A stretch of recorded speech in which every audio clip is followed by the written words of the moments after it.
Sei que os teus olhos, sempre atentos, permanecem em mim. E os teus ouvidos estão sensíveis para ouvir meu clamor. Posso até chorar, mas a alegria vem de manhã. És Deus de perto e não... Olá, meus irmãos e minhas irmãs. É uma alegria revê-lo sempre através do estudo da Palavra de Deus. Eu gostaria, antes de começar esse estudo, de convidá-los para uma palavra de oração. Senhor Deus, muito obrigado, Senhor, por permitirmos estender as nossas mãos e pegar a Tua palavra, Senhor, que Tu deixastes para nós, e que nós possamos nela encontrar a Tua palavra viva nesta palavra escrita, Senhor. Santifica-nos, Senhor, na Tua palavra. Nos dê sabedoria necessária para a compreensão do estudo que teremos. Prepare-nos para o Teu reino e para o êxito de nossa missão que Tu tem confiado a cada um de nós. Te pedimos e agradecemos essas bênçãos em nome de Jesus. Amém, Senhor. O Pai, o Filho e o Espírito Santo. O Consolador, o Espírito Santo, que o Pai enviará em meu nome, esse ensinará a vocês todas as coisas e fará com que se lembrem de tudo que eu lhes disse. Irmãos, é muito interessante lembrar que o que João escreveu aqui, da fala do Filho de Deus, ele está se referindo aqui ao trabalho futuro, que logo após a ida dele para o céu, a sua ascensão, o Espírito Santo viria e iniciaria um trabalho aqui na terra, que até que ele voltasse, que é o contexto da pregação de Cristo sobre esse tema, é nesse sentido, que o Espírito Santo viria e até que ele voltasse, esse Espírito Santo estaria nos conduzindo entre duas chuvas. A chuva temporã que caiu lá em Pentecostes para o plantio da semente da pregação do Evangelho. E a chuva serôdia, que é aquela chuva para a colheita da grande seara do Evangelho. E nós estamos prestes a receber hoje essa chuva, a serôdia. Então, quando ele fala aqui, que ele vai nos fazer lembrar de tudo que ele falou, é coisa real, meus irmãos. Coisa real, autêntica, o que saiu dos lábios dele. Se a Bíblia traduzida na nossa língua não está muito claro, ou se falta qualquer coisa, mas vai vir completo. Com a chuva serôdia, com o Espírito Santo, ele nos faz lembrar com exatidão. Esse é o propósito da palavra viva. Que o Espírito Santo nos leva a ouvi-la dentro da palavra escrita e dentro do nosso consciente o tempo todo. E assim temos condições de fazer as nossas escolhas graças a esse trabalho do Santo Espírito. No segundo tema, nós temos o Pai Celestial. Irmãos, o Evangelho de João, ele é escrito do ponto de vista de toda a narrativa bíblica, começa com as nossas origens. Tipo, no princípio criou Deus os céus e a terra, como está lá em Gênesis 1, verso 1. E ali em João ele abre dizendo também, no princípio era o verbo, e o verbo era Deus, e o verbo estava com Deus, e o verbo era Deus. Então, ele tem esse princípio, semelhantemente ao princípio que foi conduzido pelo Espírito Santo para Moisés escrever o Gênesis, também João escreveu com a mesma direção do Santo Espírito e usando a mesma narrativa, mostrando que tanto lá em Gênesis quanto ali no Evangelho de João, a Santíssima Trindade participou de forma plena na criação. E aqui estava participando nesse trabalho da missão de Cristo também, que envolve a nossa redenção. Pense nisso, amado irmão. Pense nisso, amado irmão. Nós temos aqui alguns textos bíblicos que precisaríamos entender, porque, em primeiro lugar, João 10:30, ele diz que eu e o Pai somos um.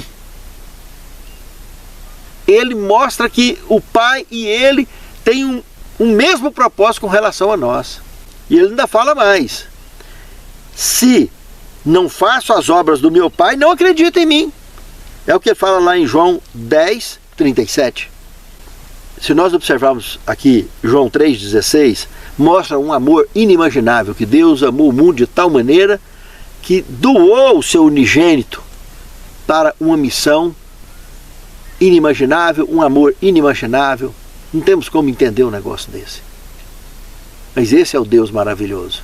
E quando fala em Deus, nós estamos falando em Trindade: Pai, Filho e Espírito Santo. Aqui nós estamos falando do Pai. Nós estamos falando do Espírito Santo. Nós estamos falando de Cristo. Eles se doaram nessa missão para salvar a mim e a você. Entende, irmãos? E aqui no Evangelho de João, no capítulo 5, verso 22 e o verso 30, aqui deixa claro que o Pai nomeou o Filho como juiz, justamente porque ele tem a certeza absoluta que ele vai julgar exatamente como o Pai julgaria. Por isso está revelado esse contexto dessa forma. Cristo descreveu isso assim. No capítulo 14 do Evangelho de João, no verso 10 e o verso 24, nós temos a certeza de que Cristo revela ali que ele é um instrumento vivo de realizar de forma plena a vontade do Pai. Ou seja, então o amor que ele teve por nós para morrer na cruz, o Pai teve ao doar ele.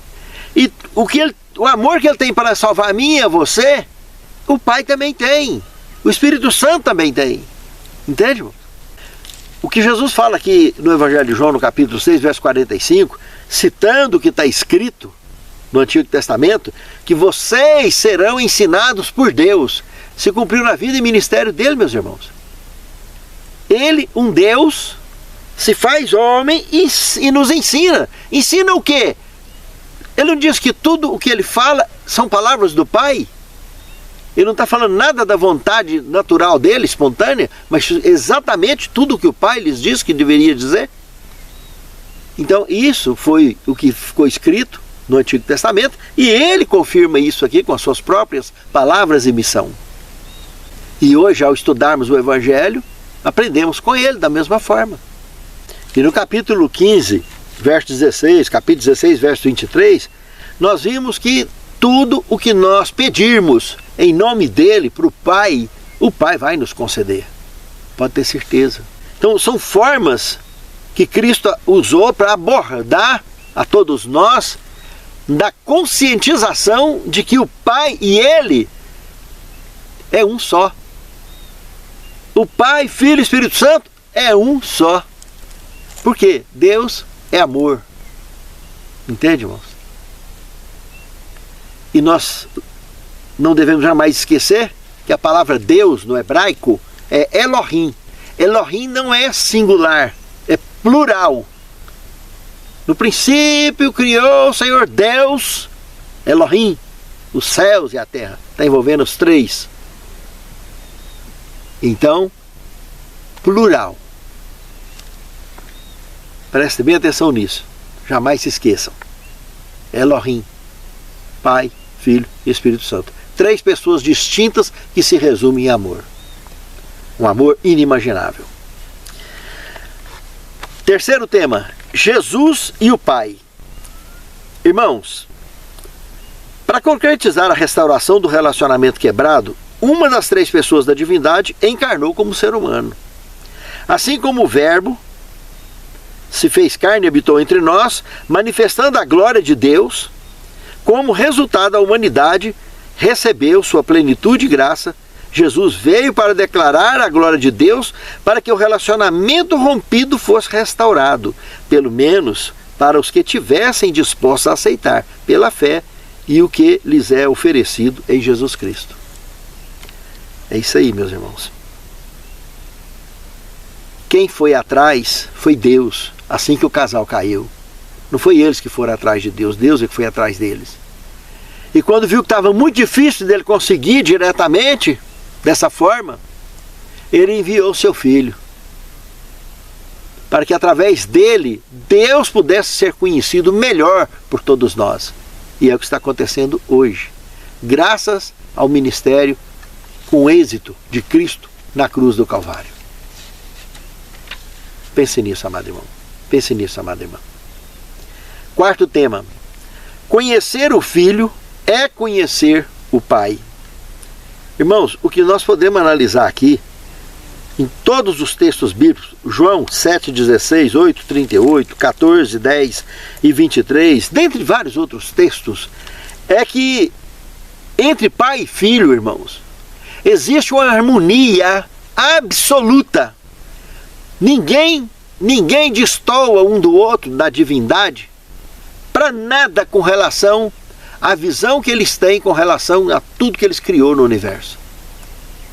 Eles têm uma harmonia absoluta de criação e de manutenção dessa criação. O autor cita um texto interessante aqui, que eu achei legal, que diz que Jesus era o representante do Pai na terra e veio para cumprir em carne humana a vontade do Pai. Jesus Cristo disse que em todas as coisas ele procurava fazer a vontade do Pai e não a sua própria vontade. Ainda que pareça surpreendente, essa afirmação mostra que Jesus, como ser humano, estava plenamente rendido ao Pai, de fato. No quinto tema nós temos o Espírito Santo. Eu gostaria de citar o texto do Evangelho de João, no capítulo 1, verso 32 ao 34, que é um testemunho de João Batista sobre Cristo e o Espírito Santo, Pai, Filho e Espírito Santo. Ele fala ali da Trindade com distinção. Ele comenta ali que quem enviou ele a fazer o batismo na água, está se referindo ao Pai, alegou que o dia que ele visse o filho dele, tinha alguém, um mortal, dentro d'água, recebendo o Espírito Santo em cima dele, pairando sobre ele, ele teria certeza de que aquele seria o Filho de Deus. João conhecia Jesus como mortal, mas não conhecia ele como Filho de Deus, que ele confessa isso nesse texto aqui. Eu não o conhecia. Passou a conhecer e ter certeza ali. E não titubeou sobre esse assunto. Deu testemunho claro aqui na narrativa da sua escrita. Observa que no verso 32 ele diz: eu vi o Espírito Santo descer sobre ele. No verso 33 ele confessa aqui, eu não o conhecia, mas quando eu vi, eu tive certeza, porque foi o que Deus falou para ele, aqui no verso 32. E no verso 34, ele é o Filho de Deus. Então não tem para onde, irmãos. João aqui nesse texto bíblico, ele distingue as três pessoas da Santíssima Trindade de maneira plena e dá o seu testemunho absoluto sobre isso. Veja que o batismo na água é o único de conexão humana. Já o batismo no Espírito e o batismo no fogo é conexão divina. É o que ele diz lá em Mateus capítulo 3, verso 11, o próprio João Batista. Ele comenta: eu, na verdade, vos batizo na água, para mostrar para o mundo que vocês mudaram de exército. Mas aquele que vem após mim, cuja sandália eu não sou digno nem de carregar, ele vos batizará no Espírito Santo e com fogo. Então o que é batismo do Espírito Santo? Qual é a função do Espírito? Qual é a missão do Espírito Santo? Convencer o mundo do pecado, da justiça e do juízo. Você está convencido disso? Você é convertido. Converteu? Você batizou no Espírito Santo. Esse é o batismo do Espírito Santo. Conversão.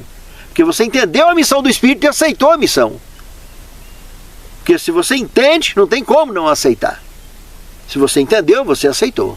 E se você aceitou, você se converteu, está batizado no Espírito Santo. Agora, o batismo do fogo é o entusiasmo. É para ir além. É para dar outra milha. Entende? É o entusiasmo necessário de levar isso a outros.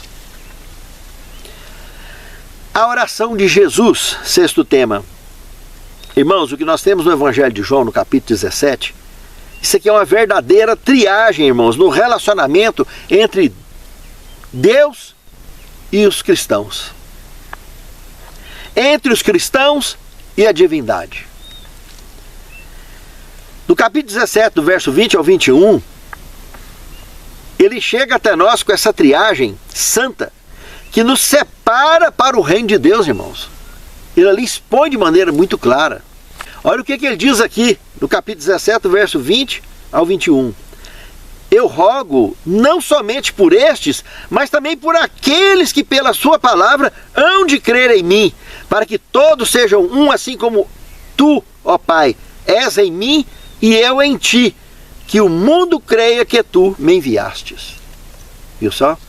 Aqui essa profecia chega até eu e você, essa palavra chega até eu e você, e nós nos tornamos um com Ele o tempo todo, até que Ele volte e nos recolha para sempre, para vivermos no reino eterno. É o conteúdo da oração. Dentro dessa oração ele fala: Pai, eu não peço o Senhor para tirar eles do mundo, mas que proteja-os, que os livres dos ataques do maligno. E é a oração que temos que continuar, irmãos, suplicando essa harmonia com a divindade e essa proteção deles para conosco, para que tenhamos êxito em nossa missão. Pense nisso, é muito profundo. Jesus sofreu provações e morreu na cruz pelas mãos daqueles que Ele tinha vindo salvar. É muito profundo e inimaginável o nível de amor desses, irmãos.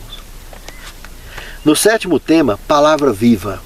Eu queria citar um texto do Desejado de Todas as Nações, página 539 e 540, que diz o seguinte: por meio das Escrituras, o Espírito Santo fala à mente e grava a verdade no coração. Assim, expõe o erro, expulsando-o do ser. É pelo Espírito da verdade, agindo por meio da palavra de Deus, que Cristo conduz a si seu povo escolhido. Ó Senhor Deus, muito obrigado pela Tua palavra, pelo Teu poder, transcrevendo através da palavra viva, emitindo o som da música da verdade, que vem até os nossos corações e nos faz pessoas melhores neste mundo, porque servimos-te em espírito e em verdade. Senhor Deus, nos capacite, Senhor, a entendermos melhor as nossas ações, o nosso semelhante, a Tua palavra e as nossas escolhas. E que naquele grande dia, Senhor, nós e os que nos cercam estejam todos contados dentre aqueles que marcharão para dentro dos portais da Cidade Santa. Te suplicamos e agradecemos essas bênçãos. Em nome de Jesus. Amém, Senhor. Deus de promessas, Deus que não é homem pra mentir. Tudo pode passar, tudo pode mudar, mas Tua palavra vai se cumprir.